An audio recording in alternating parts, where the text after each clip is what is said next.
Hey everybody, HomeSliceHenry here, and today's video has been months in the making. In today's video, I'm finally done powering up my XL Shiny Corsola, so I'm going to be taking it for a spin in the Open Great League. Corsola is a regional Pokemon, which means that normally I can't catch it, but it was globally available during Go Festive this year, and while I was in Hawaii for the Pokemon Go World Championships, I caught quite a bunch there as well. Catching a lot of Corsola, plus walking it as my buddy, means that at long last, it's finally maxed. So without further ado, let's hop into the matches and take a look at Shiny Corsola in action in the Open Great League. We're off to an amazing start in match number 1. Ariados dominates the lead versus Azumarill. They save switch into Drapion, but I get a catch and sneak onto Licky. I am running Earthquake on Licky specifically for these poison types. Drapion is going to connect with the Crunch. However, I farmed up so much energy that an Earthquake almost feels too obvious, so I am going to go for a Body Slam bait, and the bait works as I'm able to get a shield. My opponent is going to go for the Aqua Tail. Switch timers will be up soon, so I will have to watch for a potential catch, and there it is. They try for it. They're unsuccessful, trying to catch onto the Azumarill. I can bank the energy and switch back into the Ariados. Ariados Trailblaze is going to land. Opponent will go for the Ice Beam, but Ice Beam is not something that Ariados has to worry about. I want to try and exit this matchup with energy, because if I leave with a double boosted lunge, then my opponent cannot bring back in the Drapion. So I farm up to the back-to-back moves. Boosted Trailblaze picks up the knockout. In the back, oh, that is not the Drapion. That is an Alolan Sandslash. I'm going to lunge and send in Corsola. These Powder Snows doing absolutely nothing. Opponent does have enough for the Drill Run. I don't know how much damage Corsola takes from this, so I will end up shielding. Opponent is going to switch in the Drapion, and I'm going to be firing off the Power Gem. Full sending the Power Gem. It connects. Down goes Drapion. Back in comes the Sandslash. And it all comes down to this. Can I survive a Shadow Drill Run? Drill Run does not KO. Corsola bubbles down the Sandslash. And that is a good game. We move to the next match, Ariados versus Golurk. We saw a lot of Golurk in the Halloween Cup. Opponent now bringing it to the Open Great League. They're going to send in a Dunsparce safe switch. I'm going to debuff it with Lunge, rebank a move, and then bring in Licky. Licky, of course, very bulky, able to take these debuffed hits from Dunsparce. Dunsparce will fire off the Drill Runs, but the Drill Runs just do less than nothing here. My goodness. Those attacks not really adding up too much at all. I'm going to go for the harder hitting Earthquake. I'm going to try for an Earthquake plus farm down play. Earthquake is going to land. Opponent is going to take advantage of the desync timers. And back in comes Golurk. I will fire off the Earthquake. Earthquake will do a lot of damage. Golurk is going to shield. I switch into the Ariados and go for a combo play. But I'm going for a Lunge Bait. The Lunge Bait is successful. They have so much energy on this Golurk. If I shield, I have to double shield. So I'm just going to let this go and instead bring in Corsola. They are debuffed by the lunge, so these Mud Slaps won't hurt as much as they typically would. These bubbles are adding up quite a bit. They're going to switch into the Dunsparce, attempting a catch, but I'm able to just fully farm them down. They, of course, still will have that Golurk lurking. What is the final Pokemon? Oh my goodness, it's Dugong. And this is what I had to see. Power Gem, massive damage onto the Dugong, over-farming to the CMP tie. Corsola can't win many CMP ties, but it does win it over Dugong. In comes the Golurk. I can shield up this move with Corsola, and Corsola bubbles down the Golurk and secures the win. We move to the next match, Ariados versus Shadow Kanto Marowak. This is a very bad lead for Ariados. Ariados loses this in all even shield scenarios. So I am going to be going for a lunge first. I want to try and lower their attack. Trailblaze doesn't KO, and Ariados can't farm down after, which is why it's such a bad matchup. Here I get a catch of the Rock Slide and a sneak, so that works out pretty nicely for Licky. Opponent is staying in. The fact that they're staying in means that they're weak in the back to Licky. They will go for the Bone Club. I farm up quite a bit of energy here, and I'm looking to pick up the knockout with the Body Slam. Body Slam barely does not KO. Shadow Marowak, such a beast. My opponent now going to bring out a Slurpuff. Oh my goodness, the spice from the opponent. Body Slam is going to land, farming up a ton of energy with this Licky, and I'm at back-to-back Body Slams. I considered undertapping here, but I figured I should go for good timing, as that would be enough to force my opponent to throw some energy. So they actually are running Draining Kiss that picks up the knockout. I bring in Ariados. They have their own. and I switch into the Corsola, but this is bad. I'm a rock type, which is good because it's a bug type, but being a rock and water type means I take double super effective damage from Trailblaze. So I'm forced to immediately double shield, and I'm on the back foot here. I'm hoping that a Bubble Beam bait will allow me to make it to the Power Gem after the next bubble, but as it turns out, I'm just short, so I'm forced to go for this Bubble Beam. They're one off the Trailblaze. I have to catch. I wait the turn and get the catch onto Ariados, catching the Trailblaze where it is going to be heavily resisted. I'm firing off the lunge. The difficult thing about this situation is my opponent could try and catch. I'm going to predict the catch. I'm not going to throw my move, but they just threw right away. I could have just clicked the lunge there, and I probably would have won the charge attack priority tie. In comes Corsola. They bring in Slurpuff. I need to throw a move. Maybe a Bubble Beam would have been enough to knock out here. I go for the Power Gem, hoping to undercharge. It still KOs. Can I get the bubble down? No, the Ariados on very low HP, able to survive, getting to the Trailblaze and taking the win. Man, what a close game. We've got an absolutely terrible lead in the next match, leading Ariados into Clodsire. Opponent is going to respond with Pangoro. Pangoro is going to be firing off its energy. Typically, Pangoros don't like to bait here, so I will actually shield. And shielding a close combat means that I'm in a non-terrible spot now, because they're heavily debuffed. So Body Slam is actually going to do a lot of damage. I'm able to grab a first shield from the opponent. I fire off my next Body Slam. They don't shield, but they overfarm. They miscount, and I'm able to make another Body Slam and grab a shield out of the matchup. I switch in the Ariados, hoping for a catch. Opponent did throw a Karate Chop, but they still ended up going for the close combat. Back in comes the Clodsire. This is awkward. I could go for Trailblaze for damage and boosting, but to me, I don't really see that as worthwhile. Instead, I would rather debuff their attack with Lunge, so that way if I have to tank an Earthquake on Corsola, I'll be able to do so. There, my game freezes and I don't actually get the Poison Sting through, which is unfortunate. Stone Edge almost KOs me, and I'm going to bring in Corsola. Corsola farming up. They can go for the Earthquake, but this is double debuffed. I chose Lunge over Trailblaze, so I will be able to survive it. In comes the Panda, and I will immediately shield as they have that close combat banked. Bubble, able to KO. Will we see Clodsire re-enter the field of play, or is it going to be their third? It's going to be their third, and it's a Feraligatr. Feraligatr will take massive damage from the Power Gem. Power Gem is going to land, farming up with the Corsola, and the opponent threw right away. This tells me I think they're going to throw their next move right when they get it. So I bring in Licky Licky, farm up, switch into the Ariados, and get the catch. We get our opponent's tendency correct. Hydro Cannon, KOs. In comes the Clodsire, and I'm able to fire off this Earthquake. This is why we have the Quake, to knock out the poison types. In comes Feraligatr, and it gets outpaced by one turn. Licky Licky clutching it up for the team, knocking out the Feraligatr as we're able to take the win. In the next match, Ariados versus Gastrodon. This is a good lead. Opponents staying in, so they don't have an amazing response to Ariados.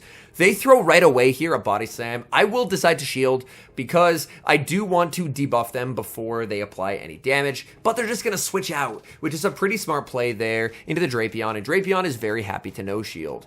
Realistically, I shouldn't have thrown the lunge into the Drapion. I should have just saved the energy, and then I could have brought in the Licky Licky and gone for an Earthquake. So that's mistake number one. Mistake number two, I go for the CMP tie here, hoping it will knock out, but it doesn't. They live on 1 HP, and now I don't get the farm that I could have gotten if I didn't throw right away. So unfortunately, these mistakes are compounding. One way I can get back in the game is by bluffing a Solar Beam. So I farm up to a Solar Beam here. Solar Beam, of course, double super effective, would easily KO, but there's zero respect for the beam from the opponent as they refuse to concede a shield. Body Slam after Body Slam is going to land. They threw on alignment once. They're probably throwing on alignment again. So I will go for the lunge to deny that energy and force them to use a shield. Now this energy is debuffed. They're actually running Water Pulse. I bring in Corsola, and in the back is Galarian Moltres. The game is stuttering like crazy. Game not now. Oh my goodness. They're going to go for an Ancient Power, and I need a bait if I want a chance here. So I'm going to farm up, going for the Bubble Beam bait, hoping my opponent will shield, and they do shield. Maybe there is a chance, because now with the debuff, Ancient Power might not KO. It doesn't. I get the Power Gem. Power Gem is going to be able to knock out the Moltres, And then it's all up to Ariados. Can Ariados get to a move? It cannot. The Gastrodon got too much energy farming down Licky Licky. Can Corsola make a move? No, it cannot. It faints as it gets there, and unfortunately, we lose a close game. Great lead in the next match, Ariados versus Greninja. Opponent is going to save switch into Shadow Drapion, and I'm going to do the same play that I did in the first match. When they bring the Drapion, throw 4, switch, catch, and sneak onto that Licky Licky, because getting the free energy on Licky Licky is very, very nice. This rollout, of course, very good energy generation. They're going to go for the Aqua Tail. They're already at another move. This is only the Aqua Tail, so I can survive it, but I am now perilously low. I'm going to go for a bait here.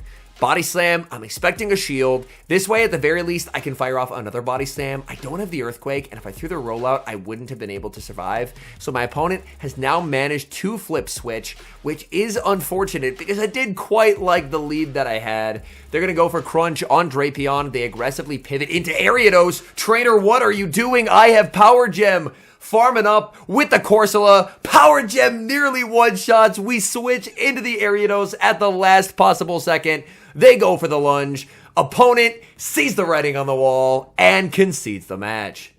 We've got an awkward lead in the next match. Ariados going up against Clodsire.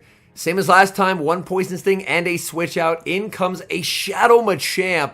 And this is really, really terrible. This cross chop is going to do massive damage. After seeing that damage, I know that I cannot survive 2 more karate chops. So I'm unable to get the double slams. I'm forced to just commit to an Earthquake. And my opponent is going to shield and get the farm down.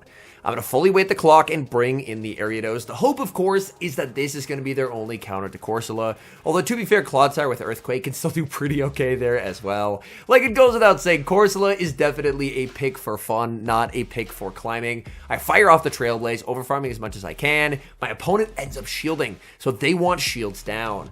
I am now boosted on this Ariados, which is quite nice. I can farm up to the back-to-back. Trailblaze will be able to secure the knockout, and now I'm going to have double boosted damage into this Clodsire. Opponent brings back in the Clodsire. I'm going to be firing off the Trailblaze. If they have Stone Edge, they can outpace me here. I'm going to play as if they don't, but they throw right on 7. And if this is the Stone Edge, which it is, it KOs. In comes Corsola. It's Pangoro in the back, and there was just never any hope. That's just a hard counter. So I will concede the match.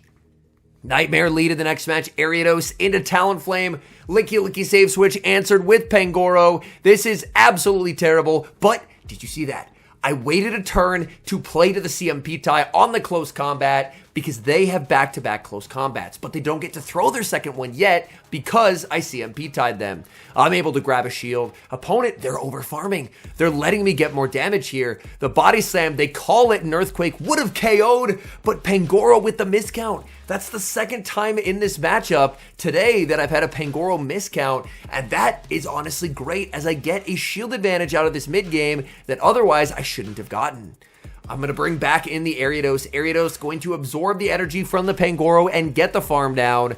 I can throw 1 Poison Sting, bank a lunge, and bring in Corsola. In the back is Toxapex. This is actually a winnable endgame for me somehow. Because Toxapex, of course, being a poison type, my sub-rock typing, one of the few things it can actually resist is poison. So I'm able to take a brine here. This is perfectly fine. Opponent goes for the resistant sludge wave. It does slightly more damage, but it is less efficient. And now I think I can actually win this. Power Gem is going to connect. Opponent farming up. They try to CMP tie, but I'm not going to throw right there. Instead, I'm going to look to farm up 1 shy of the next Power Gem because Talonflame did not leave with a move. They're at 2 Incinerates. They cannot have enough energy for a move. So when Talonflame re-enters the field, Shiny Corsola gets the Power Gem, 1-hit KOs, and is able to take that win. Hopping into the final match, the best possible lead you could ever hope to see. Ariados into Chestnut. Opponent save switches into Dugong. Realistically, I probably could have thrown a Trailblaze before switching, but I wanted to save the energy. Opponent goes for a Drill Run there, which is a little bit of a surprise. Typically, Dugong will always go for the Icy Wind first to apply a debuff, but I guess the opponent was looking for damage. I end up firing off the Slam just because I want some damage before they can apply a debuff, and there's the debuff right on cue. In the moment, I wasn't sure who won this CMP tie between Licky Licky and Dugong. It turns out it's Licky Licky, so what I should do here is throw one rollout and CMP tie, because this body slam would KO. But instead, I don't play precisely because I didn't know who won the CMP tie, and I end up having to go down a shield. So that's not a great play from me. The good news is Chestnut's energy can't really do anything for me. I try and overfarm, and I accidentally get too greedy. In the back is Shadow Drapion. This is honestly still probably a win. I just have to throw away the Corsola. They no-shield the lunge, and yeah, this game is so over. In comes the Corsola. Corsola going to get hit with the crunch, but it's a debuffed crunch. It does not get the defense drop that the opponent so desperately needs. And now I just get to apply permanent debuffs to this poor Chestnut. Chestnut re-enters the field of play. They've got to hope that a Vine Whip somehow KOs, because if it doesn't, I'm getting a second Bubble Beam here as well. So not only are their attacks heavily resisted by the Ariados, but they're double debuffed here. They're going to fire off energy. Frenzy Plant, oh my goodness, that does nothing. Ariados, you beast. Fire it off the lunge. Opponent is just going to let it go. They're playing it out till the bitter end, and I can't blame them. I'd be a little salty too. They go for a Frenzy Plant. They don't charge any of it. We're going to get the farm down and take the win. All in all, I did have a ton of fun getting to try out Corsola. It goes without saying Corsola would need some dire help in the moveset department if it was looking to try and be meta. Overall, the wins that I got in these games were in large part due to the fact that Ariados is just completely busted right now in the Open Great League. It is absurd. I love running it. You've seen me run it video after video. It's just so strong. And Licky Licky ended up just being a neutral enough safe swap, but the main thing that I really wanted it to do was cover for those flyers that the Ariados really couldn't deal with. So again, as I mentioned partway through, this is definitely not a team I'd recommend for climbing. Corsola was more so just a fun showcase. Since I've had it as my buddy and people have seen it as my buddy in videos for months, that this is the grand conclusion to the Corsola saga, as Corsola is able to land some power gems, and I had a lot of fun doing so. Anyways, thank you guys so much for watching. If you're enjoying the content, make sure to leave a like and subscribe to the channel if you haven't. And a special thank you as always to our members here on YouTube. The support guys provide is sincerely appreciated. So thank you guys oh so very much. And until next time, I've been HomeSliceHenry.